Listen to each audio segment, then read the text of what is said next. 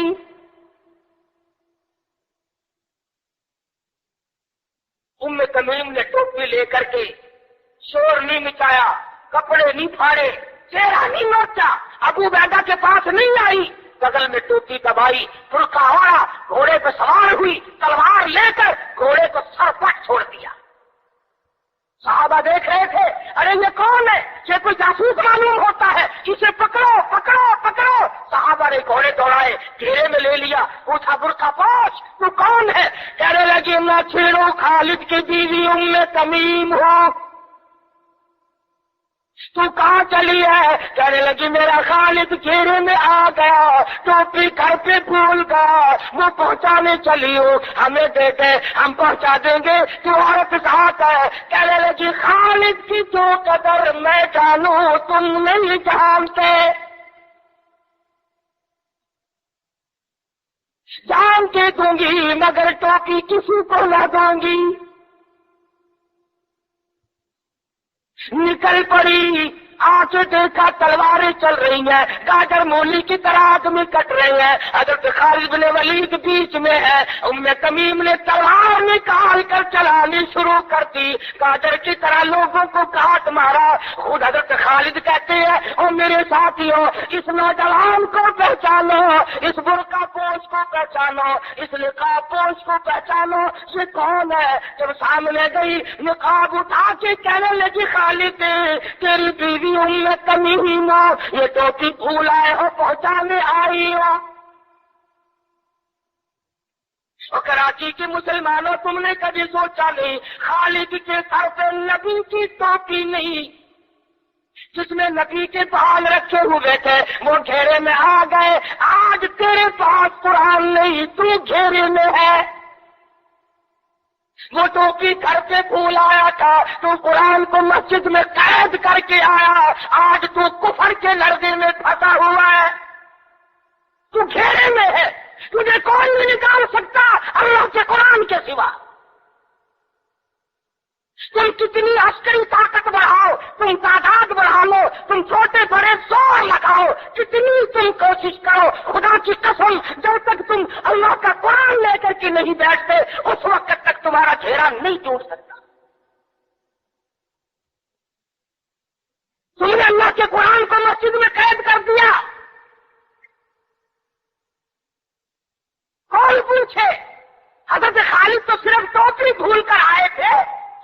قرآن ہی بھلا دیا، نبی کی سیرت کا آئینہ بھلا دیا۔ خدا کی قسم، نبی نے امانت تمہارے سپرد کی ہے، میدان حشر برپا ہوگا اور اللہ کا پیغمبر کھڑا ہو کر تم سے مطالبہ کرے گا، لاؤ میری امانت کہاں ہے؟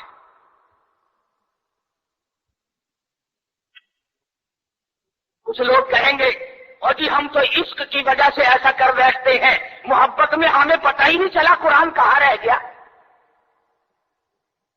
محبت میں ہمیں پتہ ہی نہیں چلا قرآن رہ کہاں گیا۔ اور تجھے کیسی محبت ہے، تجھے کیسا عشق ہے کہ تجھے آج تک پتہ نہیں چلا؟ عشق تو صحابہ کرام کو تھا۔ مدینہ منورہ ہے، اللہ پاک ہر مسلمان کو مدینہ پاک کی زیارت نصیب فرمائے۔ خدا کی قسم، مدینے کی ہوا میں جو خوشبو ہے تمہاری، وہ کستوری میں نہیں ہو سکتی، وہ مشک میں نہیں ہو سکتی، وہ عنبر میں نہیں ہو سکتی، وہ زعفران میں نہیں ہو سکتی۔ اے مدینے کی ہوا میں جو خوشبو ہے، جو گنبد خضرا سے ٹکرا کر آتی ہے، اس ہوا میں خوشبو بھی نرالی ہے۔ صحابہ کہتے ہیں کہ جب ہم نبی صلی اللہ علیہ وسلم کو تلاش کرنے کے لیے نکلتے تو کسی سے پوچھتے نہیں پھرتے تھے، بلکہ مدینے کی ہوا بتاتی تھی، ادھر آؤ ادھر آؤ، حضور ادھر تشریف لے گئے۔ مدینہ منورہ میں ایک جنگ کی تیاری فرمائی، صحابہ کرام کا لشکر تیار فرمایا حضور اکرم صلی اللہ علیہ وسلم نے۔ جمعے کا دن ہے، صبح کا وقت ہے، لشکر کو ساتھ لے کر کے تشریف لے گئے، 2-3 میل تک رخصت فرمانے کے لیے گئے تو آ کر کے واپس آ گئے، اللہ تمہیں کامیاب فرمائے۔ صحابی ہے حضور اکرم، سب کہہ دو صلی اللہ علیہ وسلم کا۔ آؤ عشق کی بات تمہیں بتاؤں، حضور اکرم صلی اللہ علیہ وسلم نے روانگی کے وقت فرما دیا، توجہ کرنا، لشکر کو رخصت کرتے وقت فرما دیا، اور میرے دیوانوں اور پروانوں اور میرے جانی ساروں بات سنو، پہلے جھنڈا جعفر طیار رضی اللہ تعالیٰ عنہ کے ہاتھ میں دینا، پھر جھنڈا عبداللہ بن رواحہ کے ہاتھ میں دینا، پھر جھنڈا اسامہ بن زید کے ہاتھ میں دینا۔ حضور کے کلام کی مراد کو اگر صحابہ نہیں جانتے تو کون جانتا ہے؟ سمجھ گئے صحابہ کہ جعفر طیار شہید ہوں گے، یہ جو حضور نے فرمایا پھر اس کو دینا پھر اس کو دینا۔ حضور صلی اللہ علیہ وسلم کے کلام کی، فرمان کی، ارشاد کی مراد اور منشا غرض و قائد صحابہ سمجھ گئے کہ جعفر طیار شہید ہوں گے، اور پھر عبداللہ بن رواحہ بھی شہید ہوں گے، اور اسامہ بن زید بچ کے آئیں گے۔ صحابہ کا تجربہ تھا حضور کے کلام کو سمجھنے کے لیے۔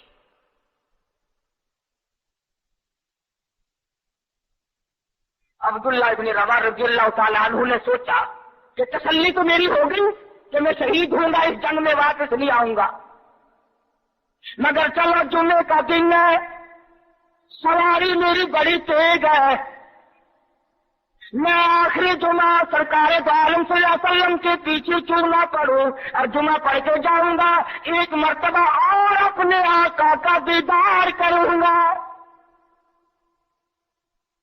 واپس مدینے میں آئے، گھر نہ گئے، بیوی بچوں میں نہ گئے، باغ و بہار میں نہ گئے، فصل باڑی میں نہیں گئے، لوگوں میں نہیں گئے، سیدھے مسجد نبوی میں تشریف لائے۔ جمعے کی نماز کے بعد مدنی کریم صلی اللہ علیہ وسلم سے سلام کیا، حضور نے فرمایا عبداللہ میں نے تو تجھے صبح رخصت کیا تھا لشکر کے ساتھ،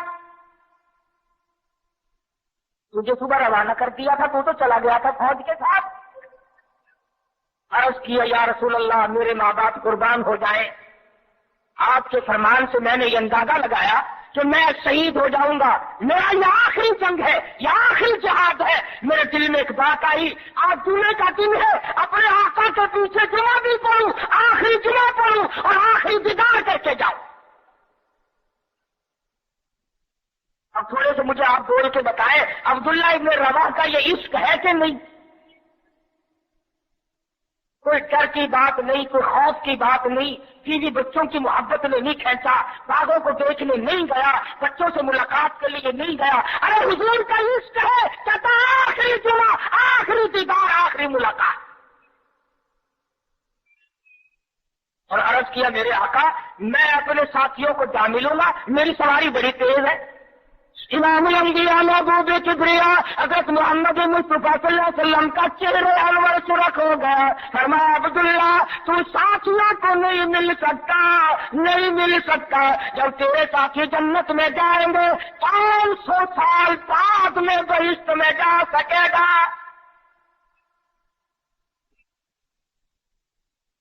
کیوں؟ اس لیے چاہے تم عشق کے تحت آئے، محبت کی وجہ سے آئے، جذبے کی وجہ سے آئے، جمعے کے لیے آئے، میرے دیدار کے لیے آئے، میری ملاقات کے لیے آئے، جب میں نے رخصت کر دیا تھا میرے حکم میں تاخیر کیوں کی؟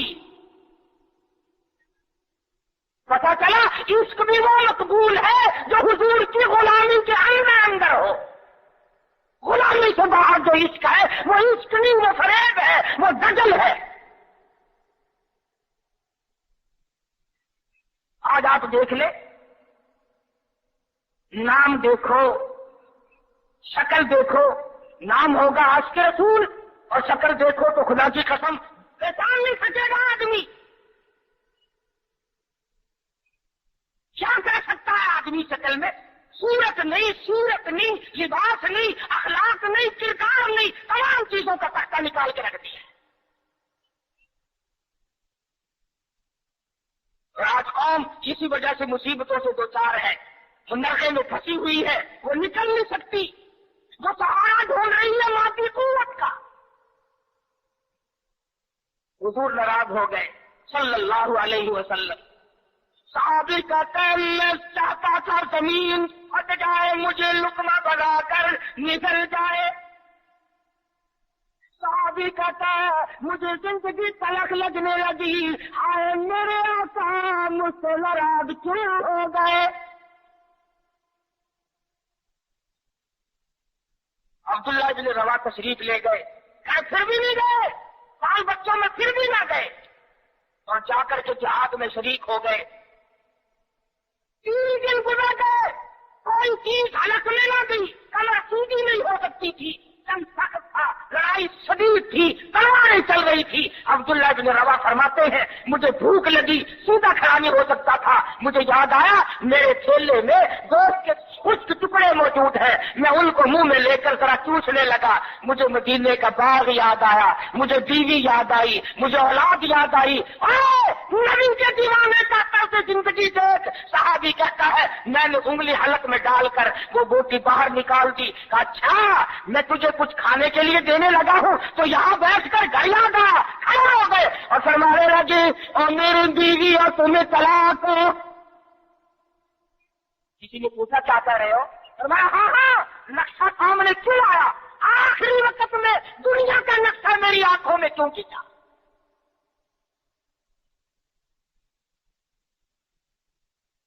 صحابی نے اپنے دل میں تصور بھی لانا اچھا نہ سمجھا، میری عاقبت خراب نہ ہو جائے، میری آخرت نہ بگڑ جائے۔ عبداللہ بن روا تلوار لے کر کھڑے ہو گئے، کسی نے لکھا 3 دن کا، بعد نے لکھا 5 دن کا پھوکا صحابی ٹکڑے ہو گیا۔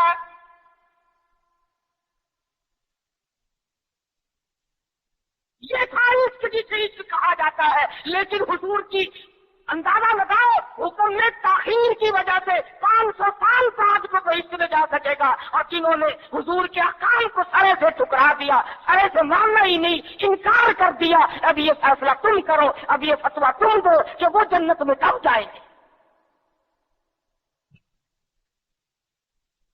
امام الانبیاء محبوب کبریا حضرت محمد مصطفیٰ صلی اللہ تعالی علیہ وسلم کے دیوانوں نے حد کر دی، پروانوں نے حد کر دی، جس صورت سے بھی ان کو لگایا گیا اسی صورت سے وہ آگے بڑھتے رہے۔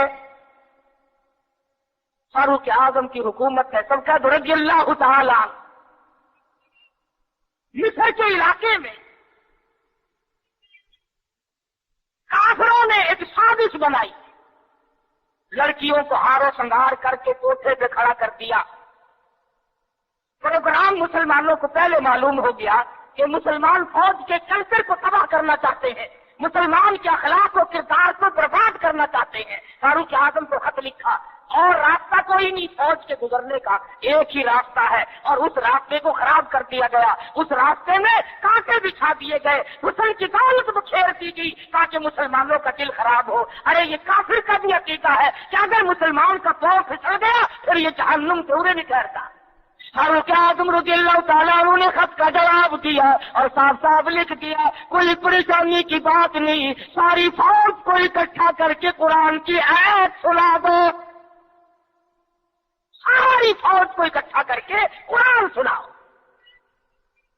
چنانچہ کمانڈر نے, سپہ سالار نے فوج کو اکٹھا کیا اور قرآن کریم سنا دیا. وَقُلْ لِلْمُؤْمِنِينَ يَغُضُّوا مِنْ أَبْصَارِهِمْ وَيَحْفَظُوا فُرُوجَهُمْ ذَلِكُمْ أَزْكَىٰ لَكُمْ إِنَّ اللَّهَ خَبِيرٌ بِمَا يَصْنَعُونَ. مسلمانوں, اپنی نظروں کی حفاظت کرو, اپنے ایمان کی حفاظت کرو. اگر تم ان کی آنکھوں سے بھی دیکھو گے خدا تمہاری ساتھ ہے, وہ تمہاری تمام حرکتوں کو دیکھتا ہے. بس ایک قرآن کی ایت سنائی زمینہ نہیں ہوا تھا, سارا قرآن نہیں سنایا, ایک ایت سنائی ہے مسلمان فوج کو اور پھر حکم دیا گزرو اسی علاقے سے جہاں یہ تمام سازش کی گئی ہے. صحابہ گزر رہے ہیں, تابعین مسلمان گزر رہے ہیں, تالیاں بجتی ہیں, ڈانس ہوتا ہے, جھنکار ہے, گانا بجانا ہے, تمام مسلمان گزر گئے. لڑکیاں کہنے لگی اور جانے والوں تم سارے اندھے تو نہیں, اس حسن کو کوئی تو دیکھو, سر اٹھاتے نہیں.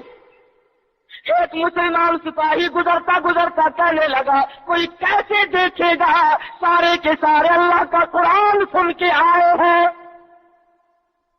سارے قرآن پاک سن کے آئے ہیں, یہ دیکھیں گے کیسے.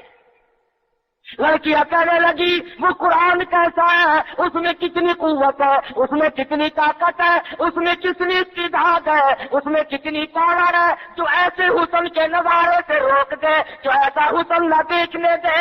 اور کہنے لگے اور جانے والا یوں نہ جائے, وہ قرآن کریم ہمیں بھی سناتے جائے, سناؤ ہمیں وہ قرآن.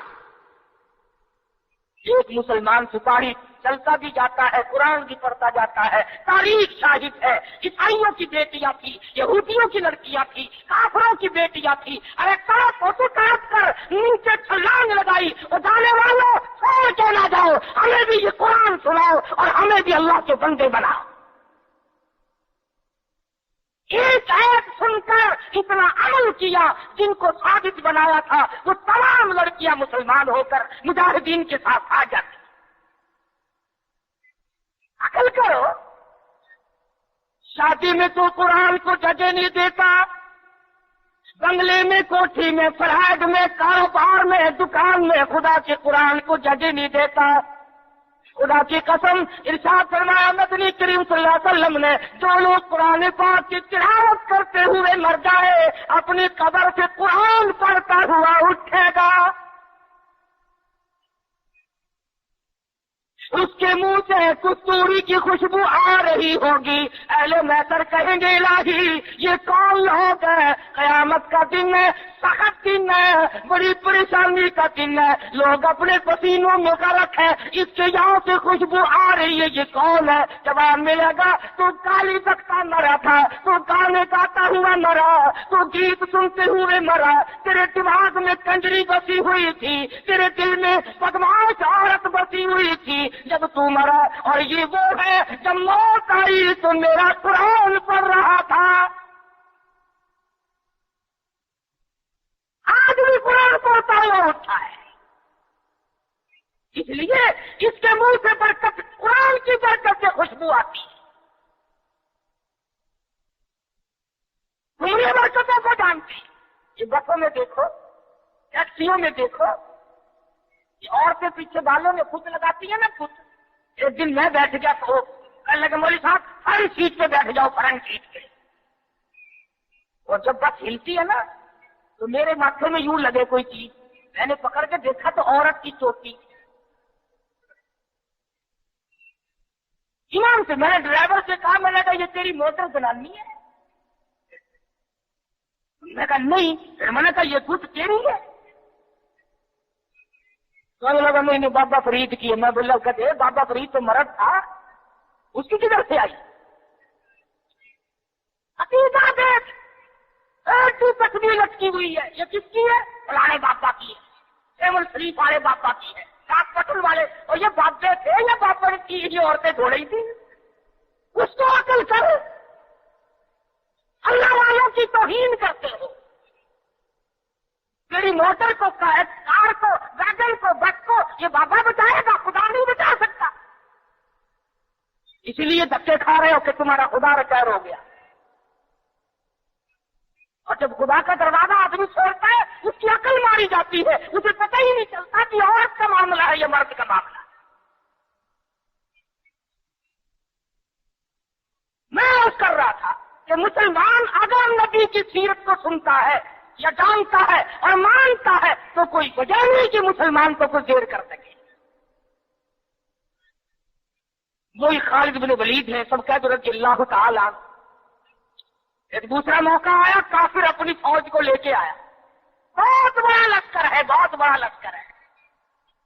کہنے لگا خالد چلا جا, بھاگ جا ورنہ بوٹیاں اڑا دی جائیں گی تیری. کہنے لگا ہاں ہاں, تیرے جیسے کئی دیکھے بوٹیاں اڑانے والے, کیا بات ہے؟ اس نے کہا خالد میں وہ زہر لے کے آیا ہوں کہ اگر تلوار بجھا کر کے مار دی تو ٹکڑے ٹکڑے ہو جائے گا, پسند ہو جائے گا, جل کر خاک ہو جائے گا. فرمایا کوئی بات نہیں, وہ شہر مجھے دکھا. وہ کافر نے, عیسائی سردار نے وہ شیشی نکال کر حضرت خالد کے حوالے کر دی. حضرت خالد نے اللہ کا نام لیا اور لے کر اتنا سخت قسم کا زہر جس میں نامعلوم کیا کیا چیز ڈالی ہوئی تھی, 2 قطرے زمین پہ ٹپکائے, زمین میں آگ لگ اٹھی, زمین میں آگ لگ گئی. خالد کا ایمان دیکھو, نبی کے دیوانے کا ایمان دیکھو, اور نبی کا صحابی ہے, نبی کا جانفار ہے, نبی کا غلام ہے. ہاتھ سے شیشی لی اور بسم اللہ کر کے تمام شیشی کو پی کر خالد سامنے کھڑے ہیں. فرمانے لگے دیکھ تیرے سامنے آرام سے کھڑا. کہنے لگا کہ تم تو کچھ بھی نہیں, تمہیں تو یہ زہر کچھ نہیں کہتا. تم کیا کھاتے ہو, تم کیا پیتے ہو, تمہارا کیا مطلب ہے؟ اور جاؤ اپنے خیمے میں, میں تمہارے پاس آؤں گا. عیسائی سردار گیا, خالد کو کہنے لگا وہ قصہ کھلا, وہ دوا پلا, جس کو زہر کچھ نہ کہے, تلواریں نہ ڈرائے, تیر نہ ڈرائے, مرنے سے نہ ڈرے. فرمایا غسل کر, غسل کیا. فرمایا لا الہ الا اللہ محمد الرسول اللہ صلی اللہ علیہ وسلم, کلمہ پڑھایا. عیسائی کلمہ پڑھ کے کہنے لگا خدا کی قسم اب وہی جذبہ, وہی ہمت, وہ قوت میرے اندر آ گئی. تم ٹھہرو, اب اس ساری فوج سے میں اکیلا ٹکراؤں گا. چنانچہ وہ ٹکرا گیا اور شہید ہو گیا. تو ایسی صورت میں جب کہ عقائد کا میدان ہمارا یہ ہو اور عمل کا میدان ہمارا یہ ہو اور کردار کی صورت یہ ہو تو بات کیسے بنے؟ تو میں کر رہا تھا امام الانبیاء محبوب کبریا حضرت محمد مصطفیٰ صلی اللہ تعالی علیہ وسلم کی تشریف آوری کا یہی مہینہ, ولادت بات کا یہی مہینہ, اور حضور کی وفات کا بھی, آپ کی رخصتی کا بھی یہی مہینہ. بلکہ میں نے رات عرض کیا تھا کہ پیدائش میں تو کچھ اختلاف بھی ہے, 9 کا, 10 کا, 11 کا, آپ کی رخصتی میں کسی کا اختلاف نہیں. اور اگر 12 پیدائش کی ہے تو 12 وفات کی اللہ میاں نے جان کے رکھی. تو بھی کراچی کے لوگوں, خدا بند عالم تمہارے یہاں بے نیاز ہے کہ نہیں؟ اللہ میاں کو بے نیاز مانتے ہو؟ اللہ میاں جانتا تھا کہ نبی کی آمد کی خوشی میں نامعلوم ناچیں گے, ڈانس کریں گے, ڈھول بجائیں گے, کیا کیا خرافات کریں گے. اللہ میاں نے اسی دن میں حضور کی وفات رکھ دی. فرمایا اگر خوشی آئے اچھنا مت, غم آئے تو سوال نہ ہو جاؤ, وہی دن خوشی کا اور وہی دن غمی کا. تجھے غم کا کیا پتا؟ تیرا بیٹا مر جائے تجھے غم کا پتا, تیری بیگم مر جائے تجھے غم کا پتا، تیرا جوان کریل بھائی مر جائے تجھے غم کا پتا، تو نے ماں کا صدمہ دیکھا ہوگا، تم نے باپ کا صدمہ دیکھا ہوگا، تم نے بیٹے کی موت کا صدمہ دیکھا ہوگا۔ خدا کی قسم جاؤ بلال سے جا کے پوچھو جب حضور رخصت ہوئے تیرا کیا حال بنا تھا۔ تو کیا جانے کہ صحابہ کرام پہ اس دن کیا بیتی۔ حجۃ الوداع کے زمانے سے لے کر 12 ربیع الاول تک محمد مدنی صلی اللہ علیہ وسلم بیمار رہے۔ آخری وقت مرض الموت ازواج مطہرات رضی اللہ تعالیٰ عنہن اجمعین کو جمع فرمایا، فرمایا اے ام حبیبہ، اے زینب، اے حفصہ، تمام کے تمام بخوشی اجازت دو میں اپنی بیماری کے دل ایسا صدیقہ کے حجرے میں گزار لوں۔ وہ کس طریقے سے اجازت مانگتے ہیں؟ ہمارے یہاں تو ساری زندگی اجازت کا سوال ہی پیدا نہیں ہوتا، گویا بیماری کے دن بھی گزارنے تھے، اور ایسا صدیقہ کے حجرے کو قیامت تک کے لیے بہت بڑا مقام دینا تھا۔ وہ یاد پڑ رہی ہے گنبد خضرا کی۔ سیدہ عائشہ صدیقہ رضی اللہ تعالی عنہا فرماتی ہے آخری وقت تھا، پسینے آئے، گھبراہٹ ساری ہوئی، فرمایا میری عائشہ ٹھنڈے پانی کا پیالہ لیا، میں سمجھی پانی پیئیں گے، میرے محبوب کو پیاس لگی ہوگی، میرے محبوب کو گرمی لگی ہوگی، میں پانی کا پیالہ لے کر حاضر خدمت ہوئی، اشارہ کر کے فرمایا یہاں رکھ دے، میں نے رکھ دیا، رحمت والا ہاتھ پانی میں ڈبو کر اپنے منہ پہ چھینٹے مارنے شروع فرما دیے۔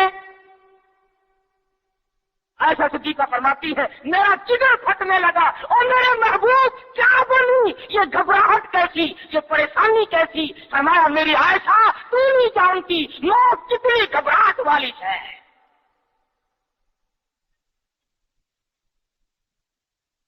آخری وقت ہے، سیدہ فاطمہ الزہرا رضی اللہ تعالی عنہا بھی پاس بیٹھی ہے، سیدہ عائشہ صدیقہ رضی اللہ تعالی عنہا بھی پاس بیٹھی ہے۔ ارے گالی دینا بڑا آسان ہے، ایسا صدیقہ سے جا کے پوچھ کہ اس دن تیرا کیا حال بنا جب امام الانبیاء رخصت ہوئے تھے۔ صحابہ دیوانے ہو گئے، صحابہ جنگلوں کو نکل گئے، وہ فاروق جیسے کہنے لگے جو کہے گا حضور کی وفات ہو گئی تلوار سے قتل اڑا دوں گا۔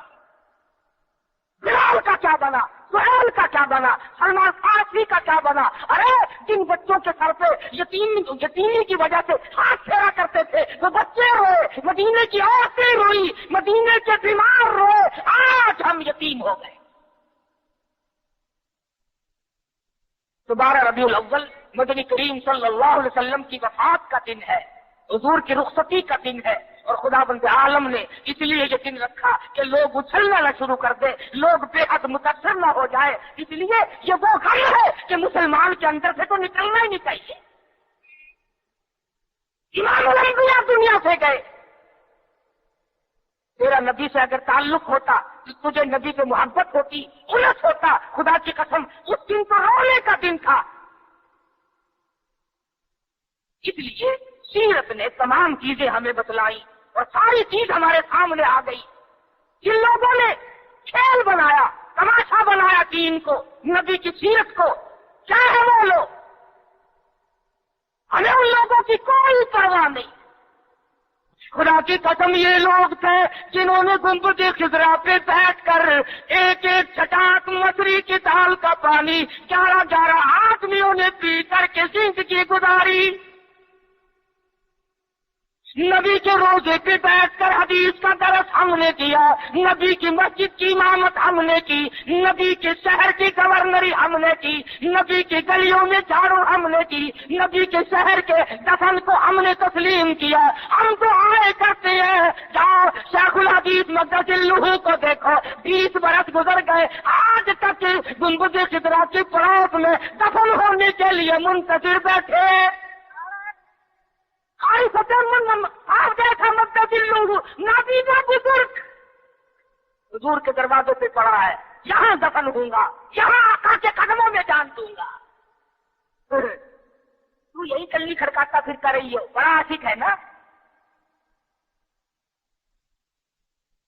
کیا کہنا ہے تیرا؟ تیرے پاس تو بہت زیادہ ہے، اس لیے کہتا ہوں کوئی بات نہیں۔ قبا پوشی کے پردے میں جو عیاشی کے رسیا ہو، قبا پوشی کے پردے میں جو عیاشی کے رسیا ہو، ہمیشہ کو سلوک و صوفیہ کہہ دوں یہ مشکل ہے۔ امی میں نے بخاری اور لاہوری کو دیکھا ہے، امی میں نے بخاری اور لاہوری کو دیکھا ہے۔ امی جب کھا جائے درخواست کی بستے ہو آنکھوں میں، کسی راہزن کو رہنما کہہ دو یہ مشکل ہے۔ تو یہ ٹولہ، یہ قافلہ جو محمد عربی صلی اللہ علیہ وسلم کا دیوانہ ہے، جو عشق کی دولت کو ساتھ لے کر تبلیغ کرتا ہے، ان کے ساتھ تو کوئی بھی نہیں ہو سکتا۔ آخری بات، شاہ صاحب تشریف لے آئے ہیں، ہم تو اتنا مانتے ہیں ترکستان کے کچھ لوگوں نے، شہنشاہوں نے، اللہ تبارک و تعالیٰ نے ان کو دولت دی، حضور کا چوغا مبارک ایک رومال میں لپٹا رہا، وہ رومال مولانا محمد قاسم نانوتوی رحمت اللہ علیہ کے یہاں پہنچا۔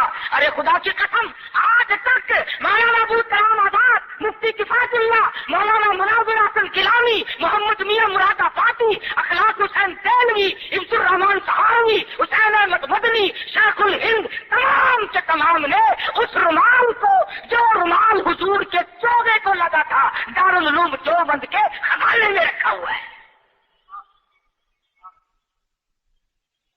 اور یہ برکت نہیں جانتے، اور یہ برکت نہیں، یہ حرکت ہے۔